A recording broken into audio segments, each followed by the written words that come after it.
Hallo und herzlich willkommen in diesem Video. Heute möchte ich hier diese Hobelbank einölen. Das ist so eine wirklich alte Hobelbank.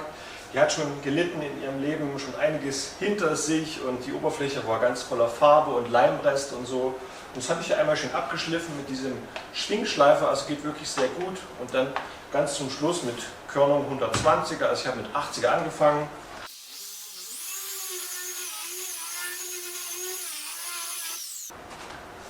Ja, das geht wirklich sehr gut. Gibt ein schönes Ergebnis, aber man merkt jetzt, diese Hobelbank ist wirklich sehr trocken. Wir sind ja hier auch in Brandenburg und hier knallt die Sonne oft sehr stark und es wird sehr warm. Und es ist nicht so feucht, sondern dieses Klima ist irgendwie sehr trocken. Das heißt, diese Hobelbank ist auch ganz dürr und ausgetrocknet. Und ich habe das auch mal bei so einem Tischler gesehen, der hat immer Fenster abgebrannt, also mit dem Heißluftföhn die Farbe runtergeholt. Und hatte da so eine alte Hobelbank und die war dann genauso wie die hier, total ausgetrocknet und der hat die dann auch mit so Leinöl eben wieder schön gemacht, dass die einfach ja in sich etwas mehr Widerstandsfähigkeit hat und wenn ich jetzt zum Beispiel hier mit Leim raufkleckse und die ist eingeölt, kann ich das auch viel besser mit einer Spachtel wieder schön runterbekommen und die wird halt immer wieder glatt und sauber und lässt sich viel besser auch nochmal abschleifen, wenn ich sie wieder beschmutzen sollte und so. Und die Oberfläche ist einfach schöner, nicht so anfällig für diesen Schmutz, der bleibt hier nicht so drauf haften, ich kann das besser abwischen. Und fürs Schnitzen hätte ich gerne eine bessere Oberfläche, wenn ich jetzt hier meine Eisen liegen habe, dass einfach das insgesamt irgendwie ein schöneres Oberflächengefühl ist und ein besseres Oberflächenkonzept. Und dafür möchte ich jetzt diesen Leinöl Furnace nehmen. Der ist ja in sich nicht das Allerbeste, gerade was das Aushärten betrifft, deshalb werde ich das heiß machen. Ja. Dafür habe ich die Herdplatte, mache ein bisschen davon heiß und dann wird es besser eindringen und auch besser aushärten. Das ist jedenfalls meine Erfahrung. Vielleicht seid ihr anderer Meinung. Die Zange habe ich noch. Ich werde mir noch eine Maske aufsetzen, dass diese Aerosole mich nicht so belästigen, weil das dann anfängt zu stinken.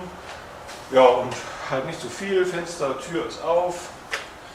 Und lege jetzt einfach mal los und das werde ich auch noch mit so einem Heißluftföhn noch so ein bisschen, ja, einfach da einmassieren, wollte ich jetzt schon sagen, aber einfach, dass es besser in die Oberfläche eindringt. Genau, das ist jetzt so mein Plan und ich bin ja hier in der anderen Werkstatt, die nicht mir gehört und bin ja eigentlich mehr so zum Hobby, aber irgendwann möchte ich mich hier auch mal schön einrichten. Und deshalb will ich jetzt auch diese Hobelbank mal einölen. Die ist dann vorgesehen für so kleinere Schnitzarbeiten, weil die ja auch schön hoch ist. Die hat schon jemand so auf meine Höhe eher hoch gebaut, aufgebockt. Kann ich hier einen kleinen Galgen einspannen oder hier so ein Galgenelement und dann wird es sehr gut zum Arbeiten sein. Jetzt steigen hier so mini kleine Blasen auf. Man sieht das fängt langsam an zu kochen. Das ist jetzt ein sehr guter Zustand, womit man das Öl sehr gut verarbeiten kann. Ich darf es natürlich nicht zu doll aufkochen, weil der Pinsel sonst sich auflösen wird. Und ich kippe das auch aus der Dose darauf und halte das dann ein bisschen heiß mit diesem Heißluftföhn. Das ist so jetzt mein Plan, dass der Pinsel eben nicht sofort zerstört wird, weil das zum Teil zu heiß für den Pinsel ist. So, nun habe ich festgestellt, dass ich ohne Maske, mit Maske gar nicht reden kann. So, jetzt kommt auch dieser unangenehme Rauch hier, der eben stinkt. Und ich gebe das jetzt hier drauf.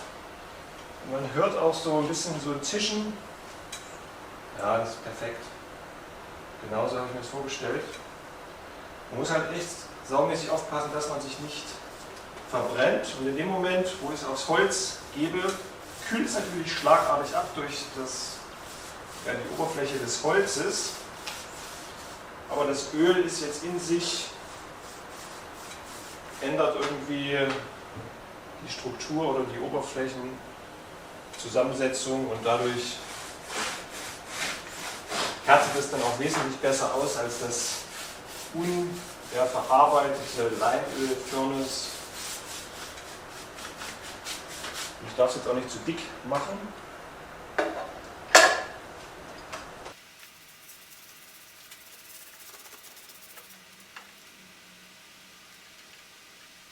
Ja, sobald dieser Rauch aufsteigt, hat man eigentlich die richtige Konsistenz vom Öl. Jetzt muss ich diese Platte mal hier wegräumen.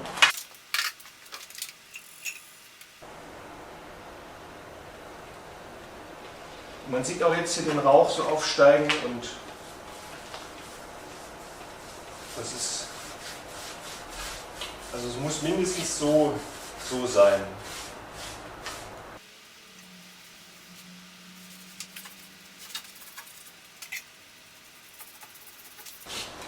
So, und das würde ich aber nur bei einer wirklich alten Hobelbank machen. Also bei einer neuen würde ich es auf keinen Fall machen.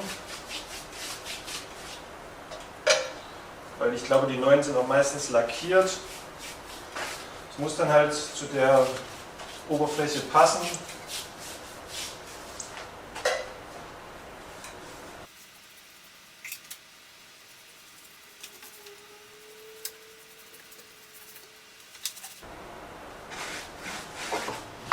So, war eine gute Einschätzung.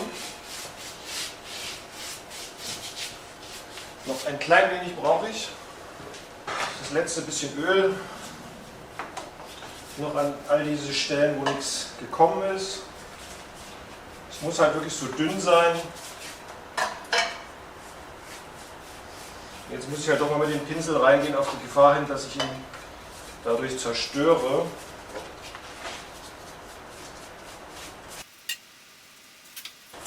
Aber das passiert eigentlich nur, wenn es wirklich kocht. So.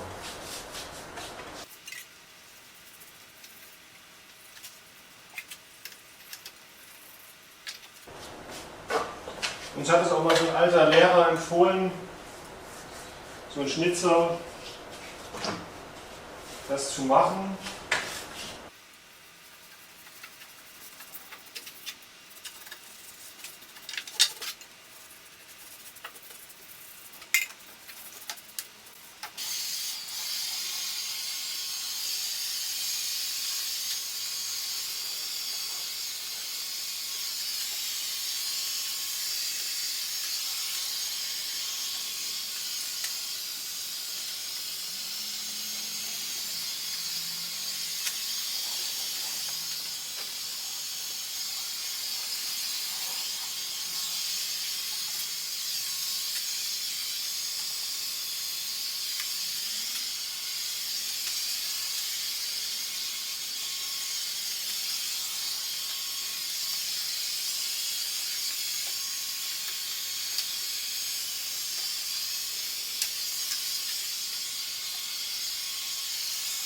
Was Öl betrifft, diese Dose hat gut funktioniert. Hier war sogar noch Papier dran, das ist nicht verbrannt. Unten ist etwas Rückstand geblieben von diesem Aufkochen anscheinend. Das ist aber alles im Rahmen. Das könnte man sogar noch mal wiederverwenden. Ja, das Öl ist weitestgehend weg. Geruchstechnisch ist es also völlig in Ordnung, völlig neutral, alles gut. Nicht störend oder irgendwas. Ich werde jetzt noch einmal mit so einem Küchentuch hier drüber wischen, dass überschüssiges Öl nicht da sich verklebt oder irgendwas, sondern dass möglichst die Schicht sehr, sehr dünn bleibt. Es fühlt sich auf jeden Fall schon mal sehr gut an. Es sieht natürlich so ein bisschen geölt aus, aber das wird noch ein bisschen matter werden. Ja. Das kitzelt ja die Maserung so auch heraus, aber es geht ja nur um die Oberfläche, dass das ein bisschen geschützt bleibt und möglichst etwas glätter ist als vorher, und das ist jetzt schon spürbar, also das gefällt mir sehr gut. Ja, dann lasse ich es noch ein bisschen trocknen und kann ja später nochmal drüber gucken, aber im Großen und Ganzen werde ich das jetzt hier so beenden.